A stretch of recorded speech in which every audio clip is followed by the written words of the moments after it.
All right, welcome back. We're going to continue talking about functions today as we transition into the next topic, which is error handling. And to do that, I'm going to basically summarize what we've done over the last couple of lectures with an additional demonstration, some exercises here, as you're going to do tomorrow in Hack 5, I guess it would be tomorrow, right? Okay. So the demonstration I've got here is that we're just simply going to write two functions. One of them is going to motivate the idea that one of the advantages that we introduced when we introduced pointers, that you can have a function that returns multiple values. The idea here is that if I gave you a certain number of seconds, 12,282 seconds, I want you to convert that to 3 hours, 24 minutes and 42 seconds. Right? That's how many seconds are in 3 hours, 24 minutes, and 42 seconds there. But if we are only living in a world in which we have regular functions and no pointers, that means that I would have to have three functions to do this. I would have to have a function that computes the hours, I would have to have a function that computes the minutes, and I would have to have a function that computes the leftover seconds. Okay? So what we're going to do is we're going to just write one function to do everything for us all at once. These three values, hours, minutes, and seconds, those are going to be values that are passed by reference. They're going to be pointers that we give you these three, whoever's calling this function, that is going to give you three buckets, and you're going to fill those, and an input value, the number of seconds, 12,282, and you're going to compute and put those three values into those three buckets. And because there are buckets that are shared by the calling function and the actual function, their memory addresses, then you're effectively returning three values here, right? Much cleaner code because now you only have to write one function to do all this for us. So let's go over here. I've already got this set up, very similar to what you're going to do tomorrow in Hack 5. You've got a utils source header file here, .h file. You've got a utils source file, .c file. And then, of course, over here, we've got a tester because you have to make sure that your functions actually work. We're getting into testing and more formal unit testing here, right? And so using a framework like you did yesterday in lab, where we gave you the code to automatically test everything and then produce a summary at the bottom, that's what you should be aiming for as a better step than just ad hoc testing of mashing your keyboard, giving it some input, and then reading the output. Oh yeah, that looks good, right? And even further than that, you'll start next week. You'll use CMACA, which is a more formal testing framework for unit testing framework for C. Every language is going to have some form of a unit testing framework, unit testing library, or something for you to use. For C, we've chosen to use CMACA, which you may have to reinstall depending on your CS50 setup here. Okay? All right. Let's go ahead and get started. What's the first thing we do when we write this function? And we work over here in the H file, right? The header file. Header file contains two things. One of them is documentation. The other one is the declaration, the prototype. Right? So let's go ahead and write this documentation first. Right? This function takes a certain a total number of seconds, and we'll go ahead and put that in parentheses here. What did I call it over here? Total seconds, right? And converts it to the total number of equivalent hours, minutes, and seconds. Now, do you have to put in your documentation that there are 60 minutes in an hour, that there are 60 seconds in a minute? No, right? Nor should over here I called them hours, minutes, and seconds. I did not call them ers, mins, and secs, right? SECS, right? I did not do that because we're not paying by the character here. Name your variables what they are. Avoid abbreviations. Okay. So there's my there's some good documentation. Now I need to write my prototype. The prototype is three things: the return value, right? The return type, the name of the function, and the parameters, the input values. So I'm going to go ahead and leave this for a question mark on what the return type is. What should I call this? Total okay. I'm going to want to name one of my variables total seconds. So another best practice is do not name variables and functions the same thing. Variables are nouns, functions are verbs. So what am I doing here?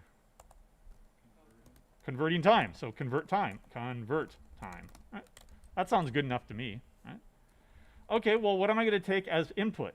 A total number of seconds, which is going to be an integer, right? Hours, minutes, and seconds are also going to be parameters here. Int hours, int minutes, int seconds. Now, is that the correct way of doing it? If I want to pass those in as pointers, pass those in as buckets that you can fill. Am I going to be able to make changes to this variable? No. As we saw in the swap demo yesterday, or on Monday, I guess, you can't make changes to pass by value parameters. I want these to be passed by reference. So I'm going to make all three of these into pointers. Because those are my three outputs. This is my input. This is my three outputs. Right? I can't do that if I'm using the return value here as my real output. Or I'd have to write three functions. Like you did yesterday, you were forced to write three sepia functions. One for red, one for green, one for blue. Next week, you'll update that function so that you're only writing one sepia function that returns all three of those values as returned by, or passed by reference parameters. Okay? What else is at the end here? What did I put there? Semicolon, right? It's a prototype, it's a declaration. So what's the return type? I'm not returning anything yet, all right? We'll get to that much later. Well, not much later, but by the end of the day, totally, hopefully. I'm not returning anything. By making these three things my output variables, I've freed up the return type to use for something else, error handling, that we're going to get into soon. Okay? Otherwise, I'm going to go ahead and take this prototype, copy pasta over here, but instead of a semicolon, I'm going to actually provide the function body. All right? So help me out here. How do I convert total seconds to, say, hours?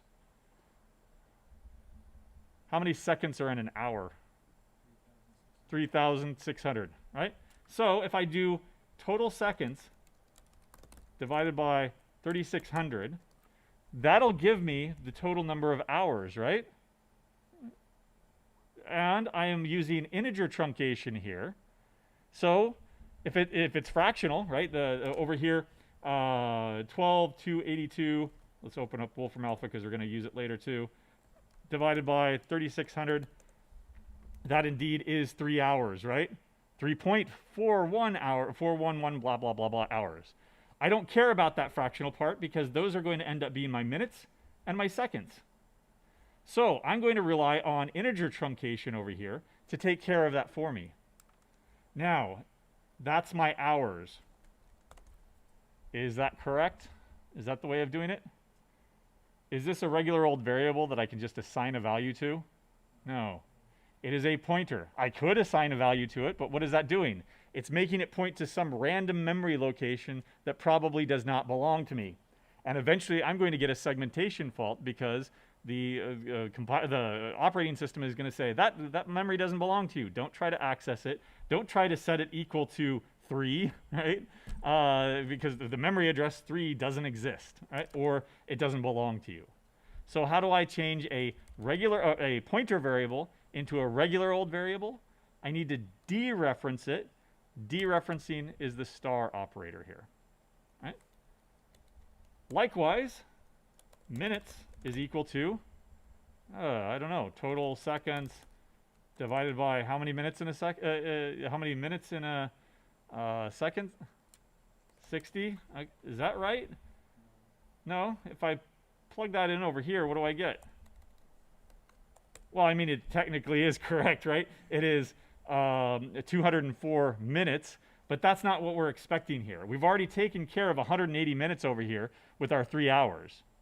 What I want to do is I probably want to update that variable to take away however many seconds I've already chopped off for the hours, right? How can I do that? Total seconds minus however many hours there were, right, times 3,600, right? Remember that this is truncated, so it'll end up being 3 times 3,600, right? Now, obviously this is not correct, so what do I need to do? I need to actually set it equal to something, right? And is this the proper way of getting the value pointed to by hours? This is a pointer. What do I need to do to it? Dereference it.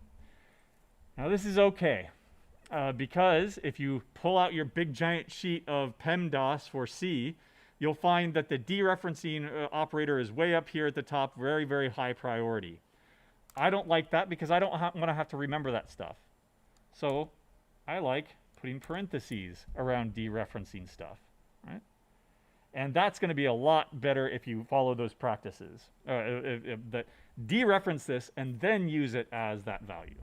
Or you can use temporary values if you wanted to. You could declare a local variable here to hold the total time, and then temporary variable for hours, temporary variable for minutes, temporary variable for seconds, and then at the very end assign all those. But why? Why create more variables? Why create more locks than you need to? Locks are, what is a lock? Is a line of code, right? And unless you're being paid by the line of code, there's no reason to make your life more difficult. There's no reason to make your programs more complicated than they need to be.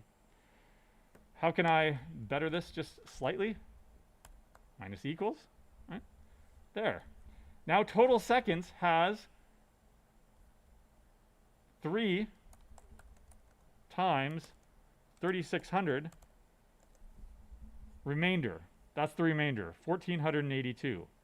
Now if I divide that by 60, what do I get? I'm kind of whiteboarding here, but I'm not doing it on a whiteboard. I'm doing it on this tool right here so that I understand the problem. 24.7 minutes, which, hey, 24 minutes. That's exactly what I wanted. Right? So I've now got 24 minutes in this variable right here. Same idea, total seconds, I will update that, minus equals. I need to take away however many minutes there were times 60 seconds per minute. That gives me the remainder. And now all I need to, now how many seconds are in a second? 1, so seconds is equal to total seconds. Now, as I went through this process, I was changing the value of total seconds. Are we cool with that? Sure, why not? I can change parameter variables. I can change their values.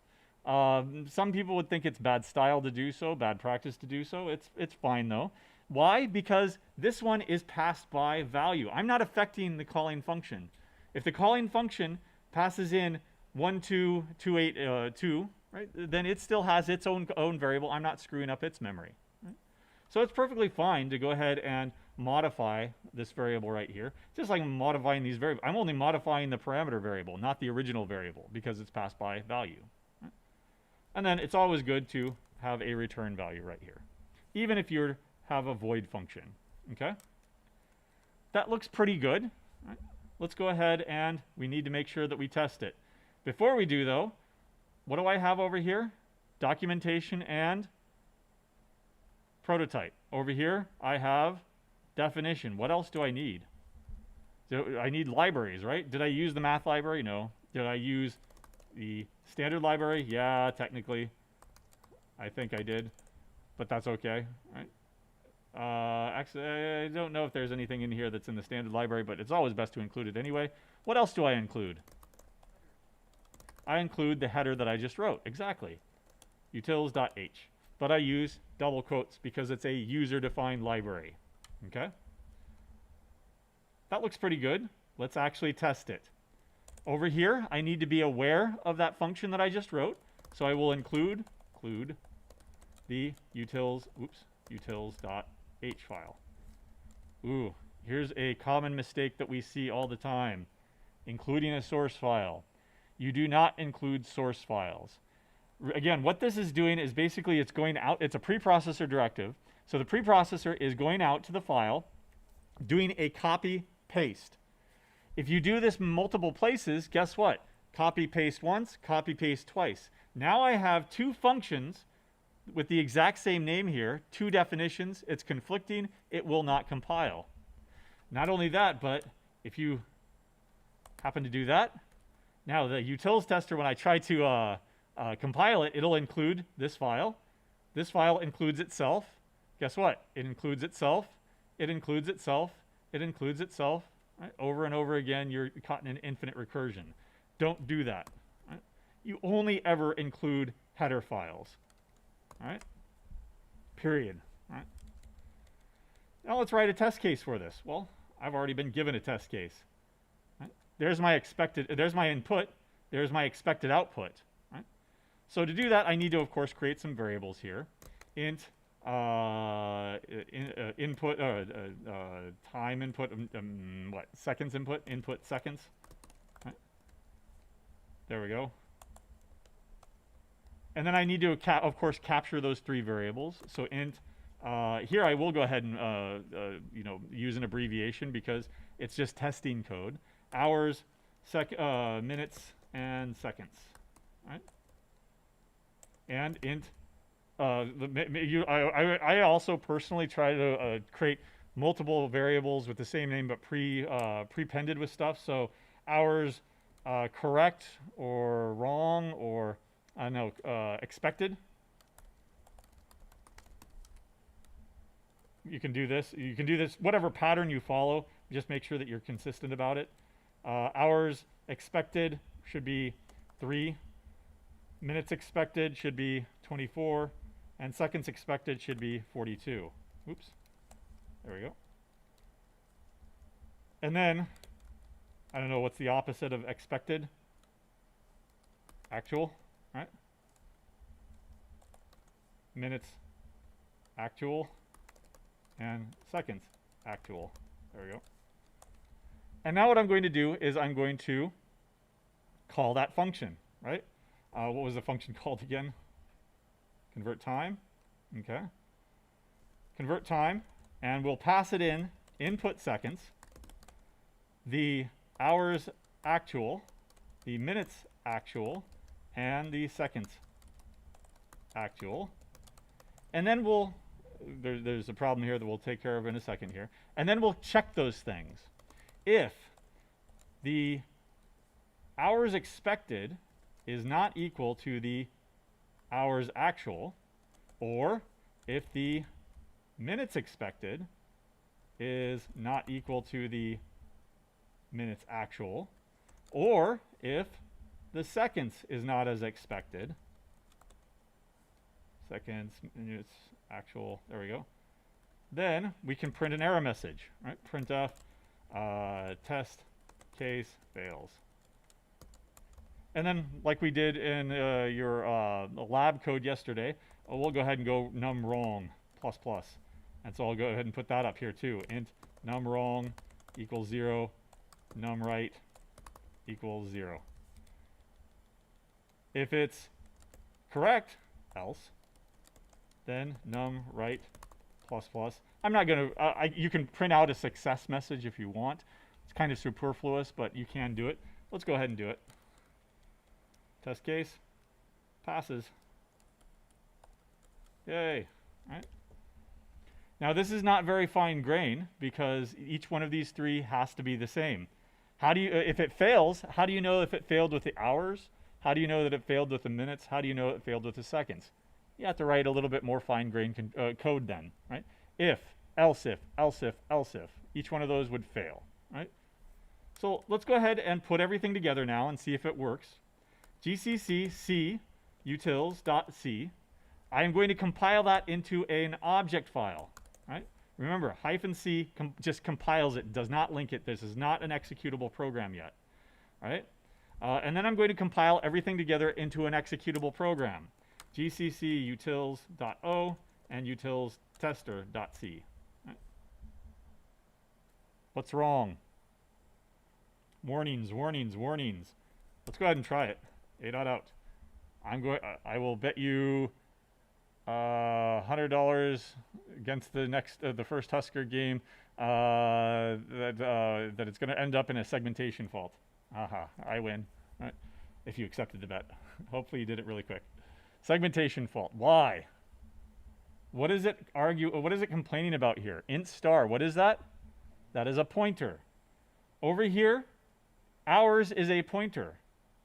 Over here, is hours actual a pointer? Is that a pointer variable? Nope. Oh, let's make it a pointer variable. That's an uninitialized pointer. How do you take you could do that, but then you'd have to make it actually point to something real, right? How do you take a regular variable and make it into a pointer variable? You have to reference it, and that's just the opposite of the star operator. It is an ampersand. Good. Ampersand, ampersand. Right?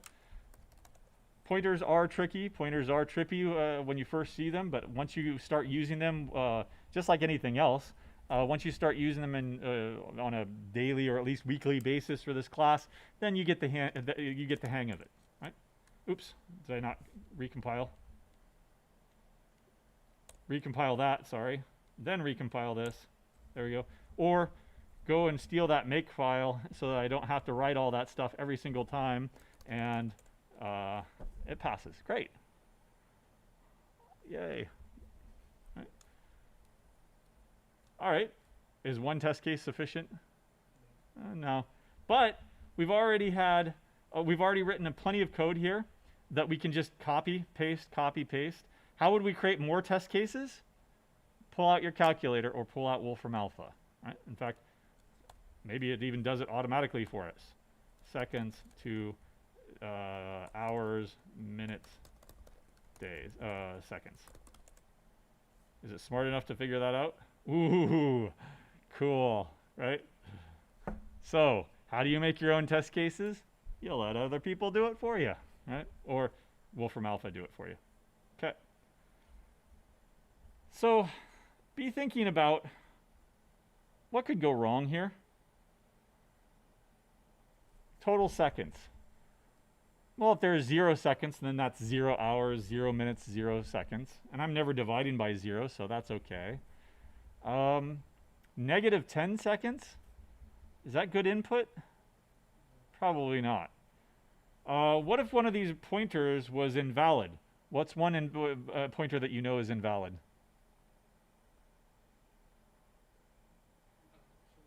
Unfortunately, it's really, really hard to detect an uninitialized pointer without doing some sort of a segfault trap or something and recovery. But there is one pointer, one very special type of pointer that we know that if we try to dereference it like this, it's not going to work. The nothing pointer, the null pointer. So there are some inputs here that we could say, well, I don't know how to handle that. I'm going to throw it back at the user and say, sorry, I can't compute that because it's negative, or that's a null pointer. I can't dereference that. If I did dereference that, then I would have a segmentation fault. Right? So be thinking about that. How do we handle that stuff? Let's write the next function, though, first. This goes back to your fourth hack, I believe, the one where you did a 401k. Where you take an annual rate of return, say 9% on the stock market or something, an inflation rate, say 1.2%, and it gives you an annualized inflation-adjusted rate of return, right? Let's write a function now to do that for us. This is just miscellaneous utils. Of course, this is just for demonstration purposes. If I had a bunch of time utilities and I had a bunch of financial utilities, I would probably separate those into two different files. Right? First thing I do is documentation. This function computes the inflation adjusted rate of return given the two input values of what is it, rate of return, and in fact we'll call it rate of return, and inflation rate. Right? Now, if you wanted to, you could put in a reference to whatever Wikipedia article you pulled that formula from, or whatever. If you wanted to do a citation or something on your Finance 101 textbook for this formula, whatever. That's where you put it in the documentation, right? Go see that stuff because I don't care. I'm just programming. I don't know finance. I don't care about finance. I'm just getting paid to write the code to do it, right? So there it is, right? Pretty straightforward. Let's call what's its return type? I'm going to do the same trick here, void. I'm going to do everything with, in fact, there's only one return value here, but I'm still going to do it with as a bucket, as a pointer, as a pass by reference variable. All right. What should we call this?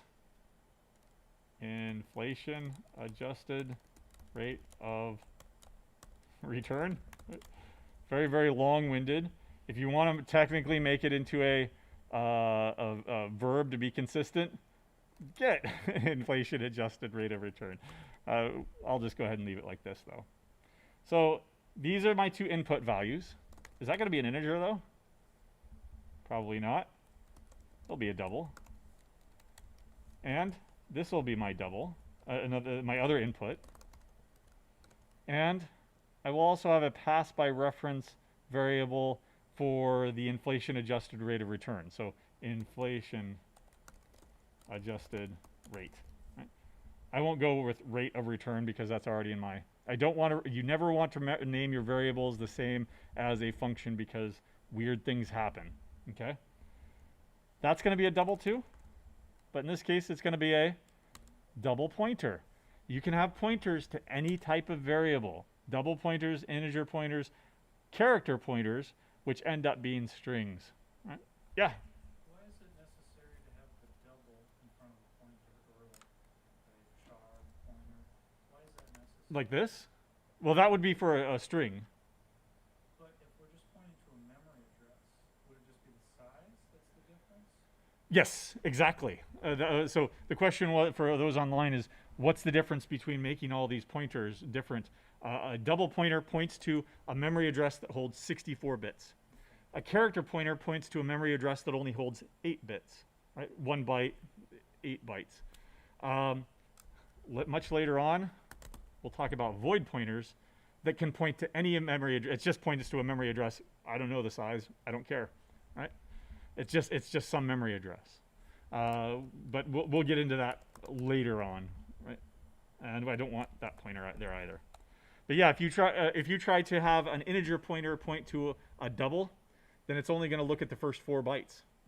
If you have a double pointer point to an integer, right, with only 4 bytes, then it's going to point to the 8 bytes, and now this memory has been corrupted if you're trying to do anything with it. Right?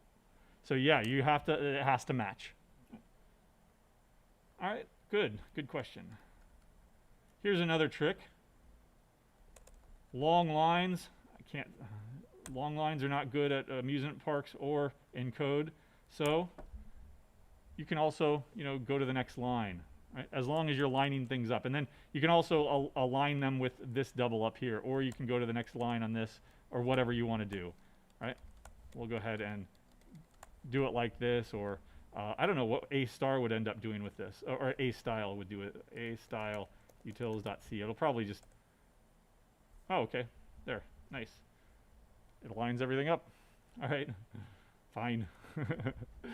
All right, how do I do this? Well, there's my my formula.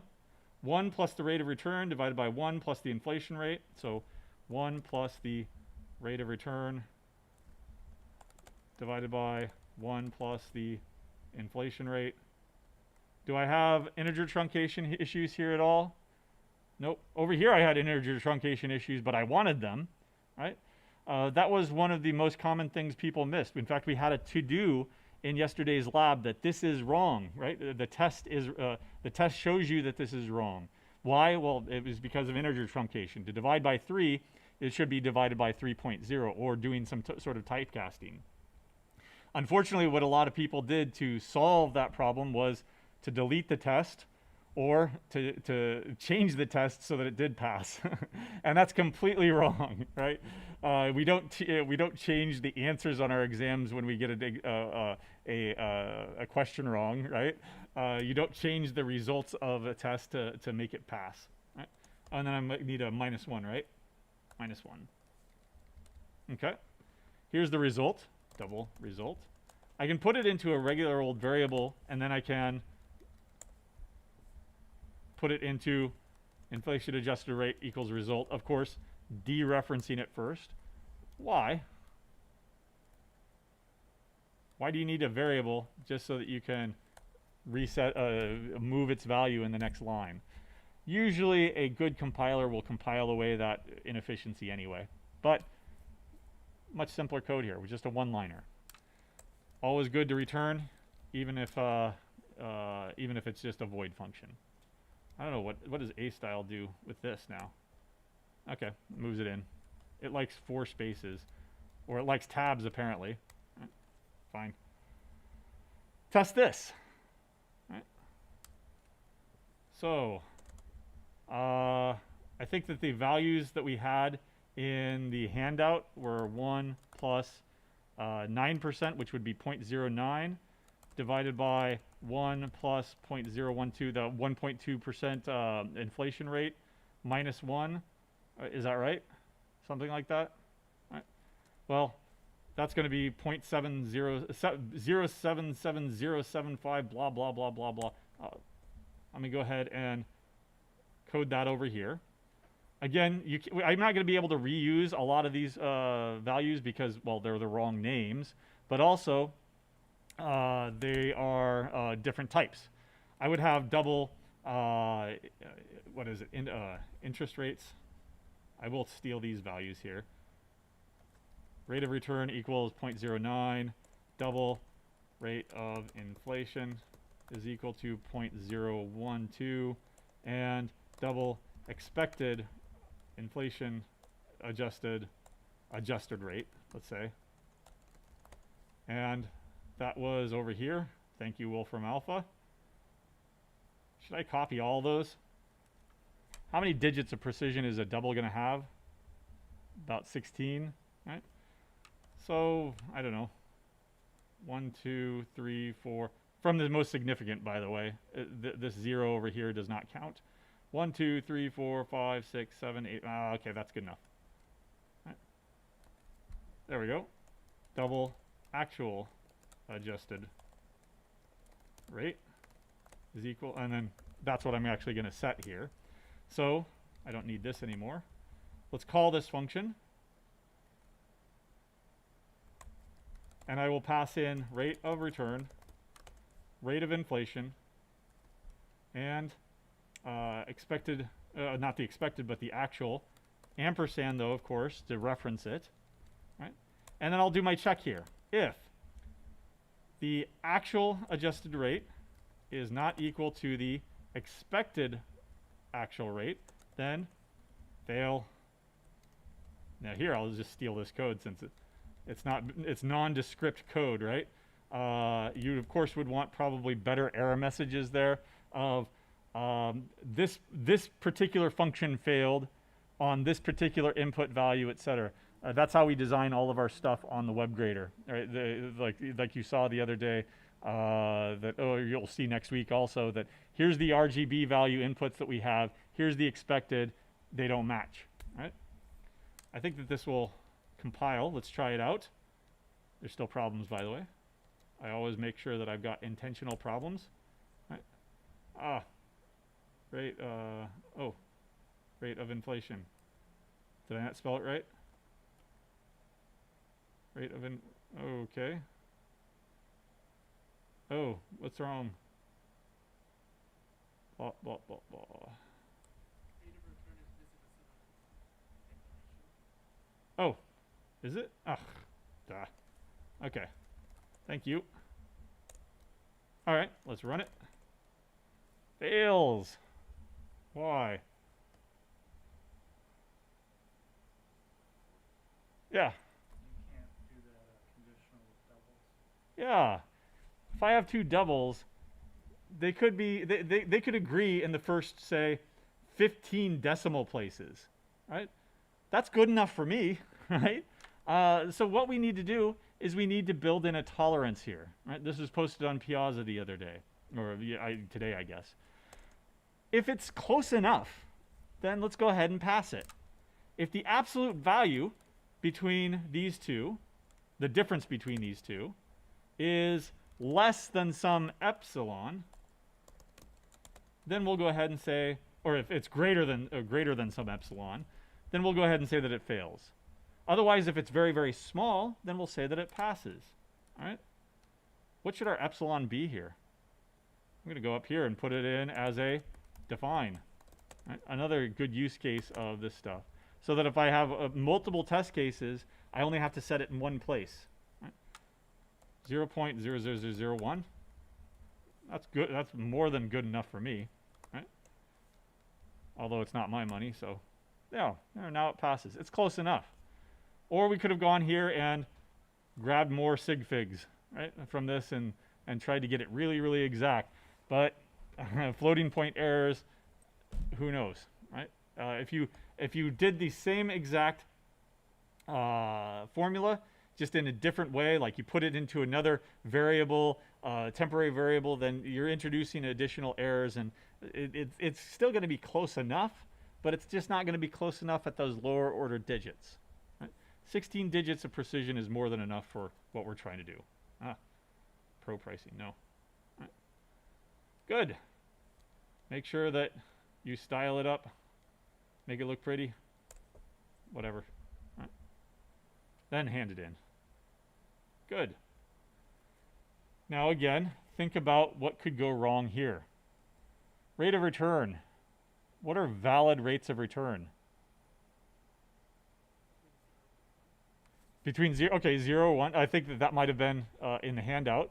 Can you have, technically, if you're investing in a volatile market, you could have a negative rate of return, maybe, if it's an asset, like it becomes a liability then, right? If you've got if you've got a rental property or something, and that rental property burns down, not only do you have no rental property, but now I don't know, somebody dumped nuclear waste on it as well, and so now it becomes a liability because you've got to pay for cleanup or something.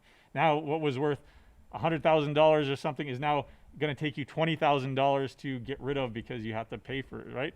So you could have negative values, right? Or, you know, you could also have more than 100%, you know, junk bonds maybe, or go to Wall Street bets or whatever and try to triple your money overnight, right? So you could have a 300% rate of return, right? On a small enough time scale. Don't do that, right? Inflation, we could have deflation, right? Those are all questions that you have to go back to your stakeholders and say, what are valid inputs? Right? Now, in a handout, it's usually going to be specified, right? But in real life, that's called requirements elicitation, requirements gathering, where you go and you ask the people that are you know, paying, the stakeholders that are paying for this program. You have to ask them design questions. What's a valid rate of return? What's a valid inflation rate, right? Another issue could be that it's going to be a null pointer again, right? So lots of different things could go wrong. How do we start handling that stuff? And that gets us into our next topic here. We're going to come back to this demonstration and fix it to do proper error handling. Right? But otherwise, I need to open up a new, there we go, and open a new window and bring it over here. That's what we're going to start talking about now. Right? So this gets into Module 6. You do not have to do error handling for tomorrow's hack, I believe. Instead, that's hack 6 and lab 6 next week. But we need to start talking about how to do that. Programs are always going to have potential errors. Some errors are anticipated and can be, you know, checked against, right? So some errors might be unexpected. For example, can you program a program to recover from somebody kicking out the power cord? No. I mean, you could program an external robot that once they see that the computer's been unplugged, they go over and plug it back in or something like that. Or you can, you know, design a backup or something like that. Backups used to be all the rage.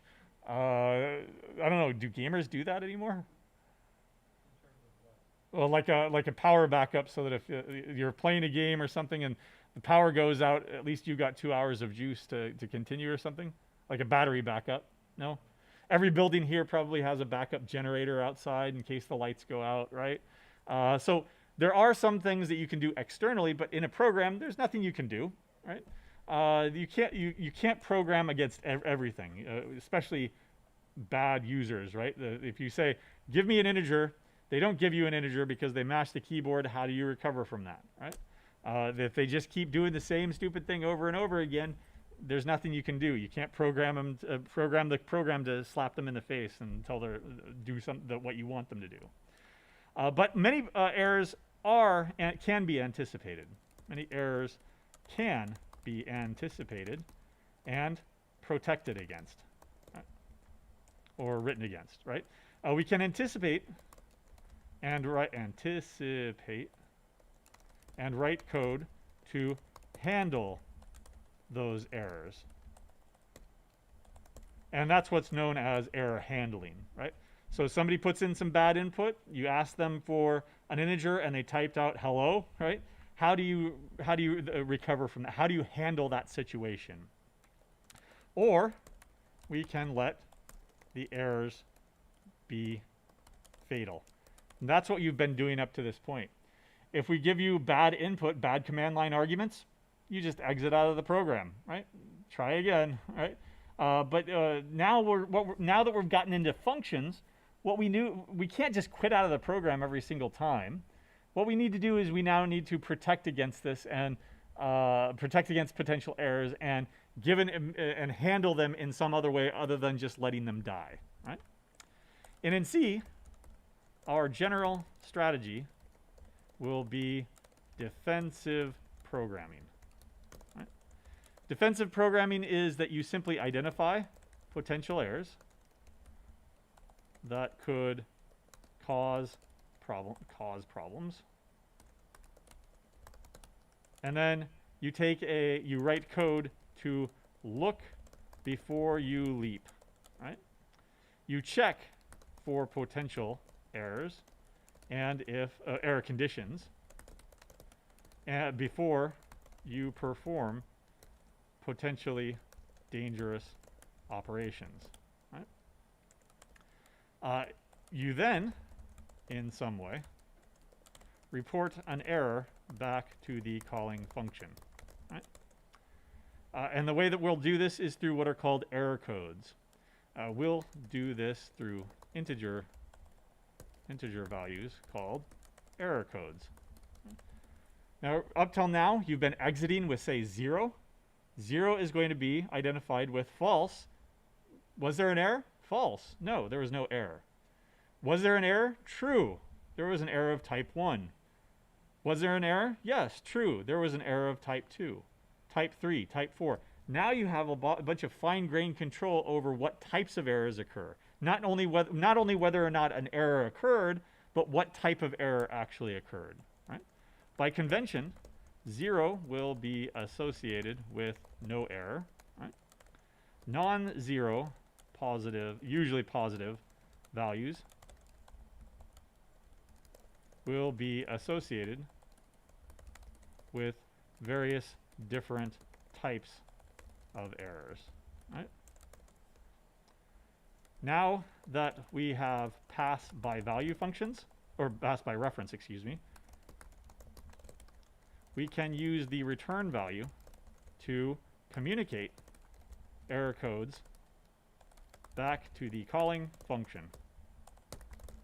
This is another excellent use of pass by reference. Now that we've freed up the return value over here, I could have written this value to actually return this double here, but by freeing up this value, now I can communicate. Now I have a function to not only return an inflation-adjusted rate, but I also have a function to indicate, whoa, that's bad input, right?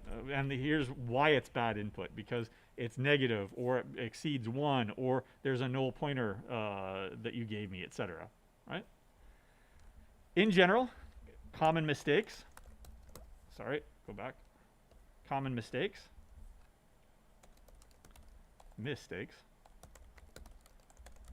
You do not echo or print an error message inside a function. Imagine the vast majority of software is not written for humans. Right? If you print an error message, 99.999% of the time, there's not going to be somebody sitting there looking at the terminal seeing, oh, there's an error, right? The vast majority of software is written to interface with other software.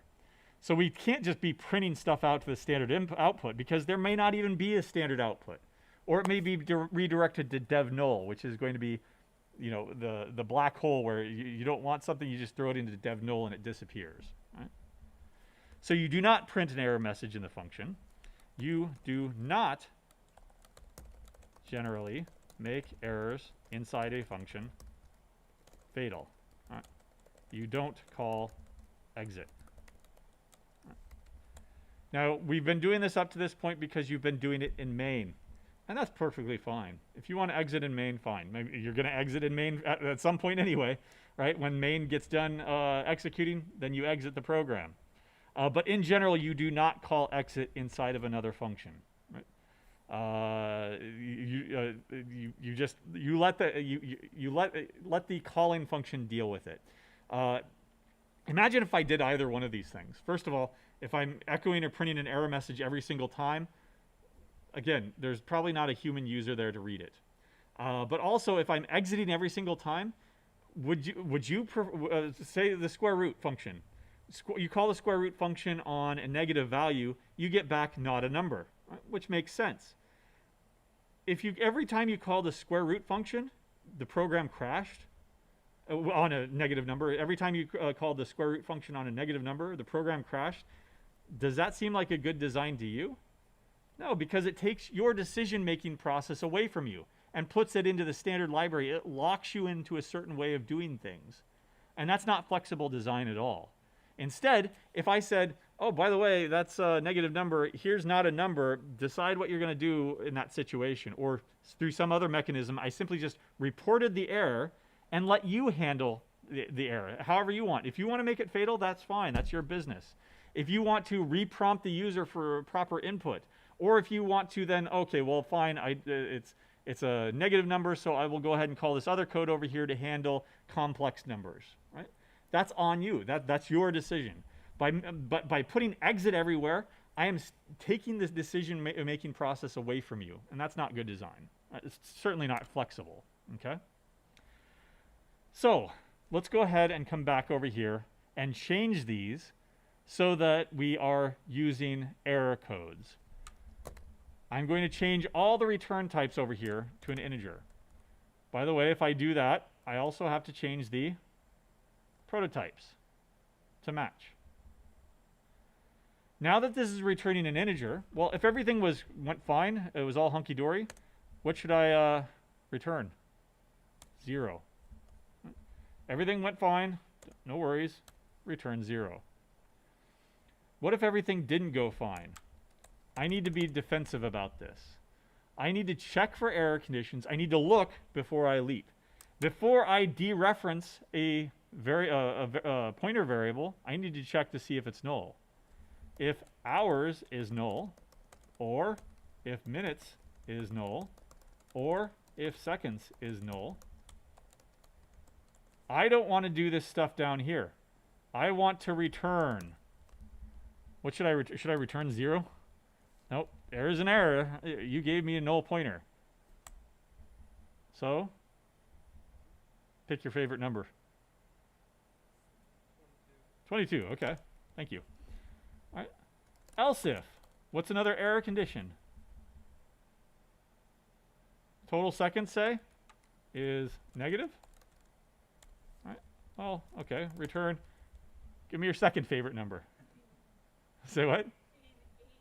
81? All right. I don't think that the lotto numbers go up that high. Give me. I'm fishing for good lotto numbers here. No, don't gamble, especially not lotto. You know what the lottery is, right? It's the idiot tax. It's okay to play it. If I haven't been inside of a convenience store in a long time, but you know, if I ever do go back, I'll spend $2 on a lotto ticket. Right. What about down here? Well, if this is null, then let's return the same value. What was it? Okay, good. Thank you. My memory's not that bad. I did that for a purpose. A week from now, are you going to remember that number? No, unless it was special to you for some reason, right? A month from now, are you definitely going to remember that number? Definitely not. Years from now, every time you come back to this program and see 22, what the heck does that mean, right? Or I need to check for a null pointer here. What was the error code that I used over there for 22? In fact, it might be inconsistent. In one place we use 22, down here we use 23. Right? Is using these numbers here, raw numbers, does that sound like a good design idea long term? No. This is not readable at all. These are what are called magic numbers. They're magic numbers. Why? Where did they come from? Who knows? They're magic, right? So we need a way to solve that problem, and we'll eventually do that next week. 22, okay. What else? Else if. All right, less than 0, or if it is greater than 1, we'll go ahead and enforce that 0 to 1, right? Then I'll return. Give me your next favorite number. 42, right? Else if, and then maybe we want even more fine-grained control that if the rate of return is wrong, we'll return one error code. If the inflation rate is wrong, then we'll return a different error code. You can even get more fine-grained than that if you really want to. You could say return one error code for negative values, another error code for values that exceed 1. Okay. By the way, yeah, if it is 1, then you definitely have a problem here. Why? Divide by 0. Sorry, negative 1. Negative 1, right? Yeah, negative 1. You could check for that too, but it's already been taken care of here by a negative value. Okay. Okay. I'll return. All right. Give me your next favorite number. 16. All right. Dang it. No. 30. Alec Mills threw a no-hitter on Sunday. Sunday was it? Yeah, Sunday, because Monday was an off day. That's Alex Mills' number. Okay, nobody knows what the hell I'm talking about. Never mind. All right. So Cubs make history and nobody knows about it. Alec Mills number. I think it's 30, isn't it? Yeah, it's 30. All right. All right. So there we go. All right. Perfect. Now what we can do over here in the utils tester is we can go ahead and make a test case that tests whether or not it would have crashed, right? So I can't redeclare these, so what I'll do is I'll reset them. Rate of return, say, is going to be negative 0.9. I'll just do that, right? Rate of return, rate of inflation, actual adjusted rate. Well, the epsilon value here should be the same, but here I'm going to test the actual, error code. And to do that, I need to capture the error. I'm not going to, you can, of course, test this later. I would not expect a valid value to get back because I'm testing the error here. I'm giving it something intentionally wrong so that I can capture that error code and see if, in fact, it's an error code. If the error is not equal to what I expect, then it failed. Right? Now, again, this is where magic numbers kill you. What was the error code for negative rate of return? Now I have to go all the way back over here. Negative rate of return 42. Right? If it's not equal to 42, then it fails. I'm expecting 42 back here. And if you wanted to, you could put that into a variable. Int expected error code equals 42, so that you don't have to, so you can you can cheat and copy paste a lot of stuff and only change the initial values. Right? Let's compile this again and make sure that it works still. Pass, pass, pass. Great. Again, 42, what was that again? Right? how do I solve that problem? Okay. And then, of course, you can write code down here at the bottom to produce a summary report. Printf total number of test cases, %d, and this is going to be num correct or num right plus num wrong. There we go. Num wrong. And then you can put a percentage or num passed, printf passed, %d, and a line, num right, failed. And then you could report a percentage. Right, printf percent passed, %f, and the line. It's going to be the number that's right divided by the total number, except that that's always going to be 0. Why? Integer truncation. So solve that problem real quick.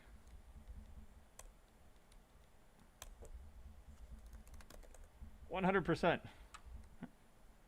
or there, multiply it by 100, 0.0, and then you don't need to do this. Actually, no, you still need to do that. Sorry. You could multiply this by 100%. Yeah, I'm just going to leave it like this. There, 100%. If you want, you could put a percent behind it. Is that how you get a percent, though?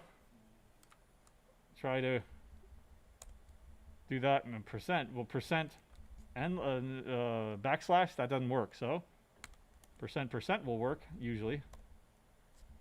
And that's how you get the percent. I think you can also escape it. Maybe. Nope, you can't. So some languages you just escape it. But C is percent gives you percent. Okay? Nice. This kind of boilerplate stuff here, and this kind of boilerplate stuff where you end up copy, paste like you did yesterday, is solved if you use a unit testing framework like CMACA. You don't have to do any of this. You just set up the tests with inputs and outputs and expected outputs. You write test functions, and then you let the framework do all the tests, execute all the tests for you, give you a nice little summary at the bottom. And that's unit testing in a nutshell, right? That you have expected input, expected output that you figured out on a piece of paper or through some other means, right? It's not something that, here's some input, go ahead and throw it in the program. That output, yeah, okay, that looks good. That's a test case. And no, it's always gonna pass, right? Because you produce the output from the program itself. That defeats the whole purpose of testing. You need to come up with a known input-output pair, and then feed this into the program and see if those two things match. Right? And you can, of course, be wrong about the input. You can have bad input-output pairs. You can have bad test cases that somehow miraculously pass, and now you've got you've got false negatives or false positives situations, and so that's why you have a lot of testing. 3 test cases is probably not enough. You want many test cases. You definitely want at least 1 test case for every that will cover every single possibility. So, for example, here I'd want a test case to test for this. I'd want a test case for this, and maybe even 2 to test for negative and to test for something greater than 1. I would probably want 1, 2, 3, 4, 5, 6 test cases at least. That will give me good code coverage. Because if I only have 1 test case that tests this over here, I'm not covering this code at all, right, with my tests. I don't know if it's correct or not. I don't have any evidence to indicate that it's correct.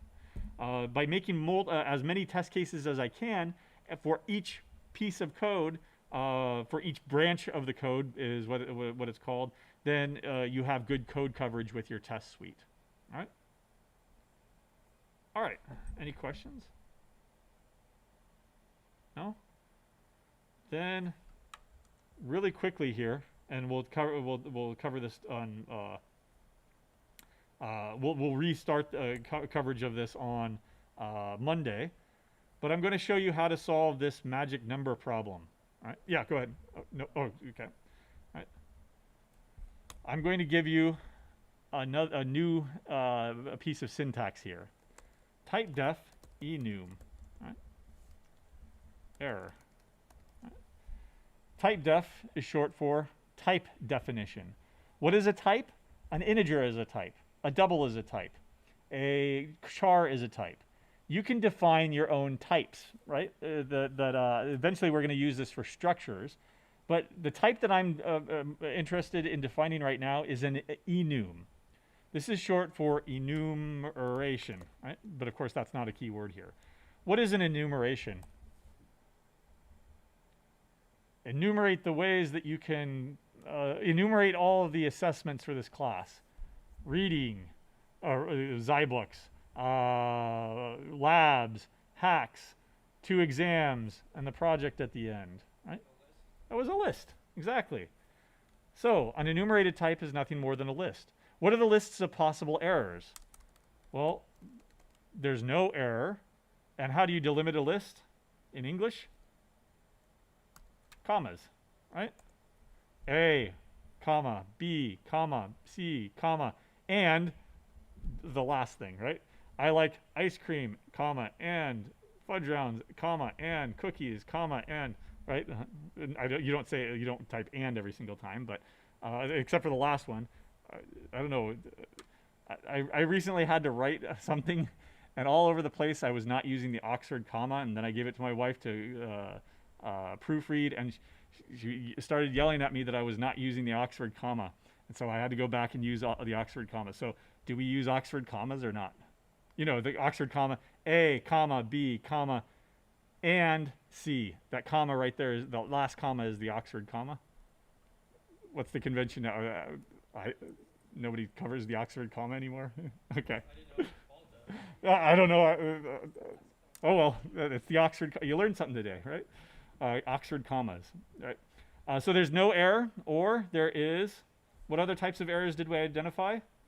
Null pointer errors. What other types? Out of bounds. Bound error. Right.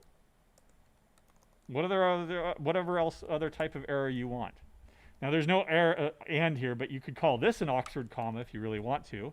That's optional. I like putting it in there just because if you ever come back and add something, right, then it's already there for you. Right? But this last one is optional. This is absolutely necessary. You can write them all on one line if you really want to syntactically, but it's not a good style. Instead, it's like a list. Bullet pointed list. This, then this, then this, then this. And there's our errors. I'm using human readable words to denote all of these types of errors over here. So what I can do now is I can take these things, now that I've defined this, and I can, instead of returning 22, I can return no error, or not, what was the null pointer? I'll just copy paste that. Null pointer error. Down here, use the same thing, null pointer error. And over here, I can, the other one is out of bounds error, right?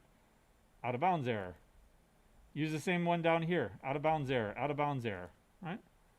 And if you want to be, more fine-grained about it, you can introduce other types of errors if you want. Otherwise, this is going to be no error. Right? And this up here is going to be no error. Now, over here, I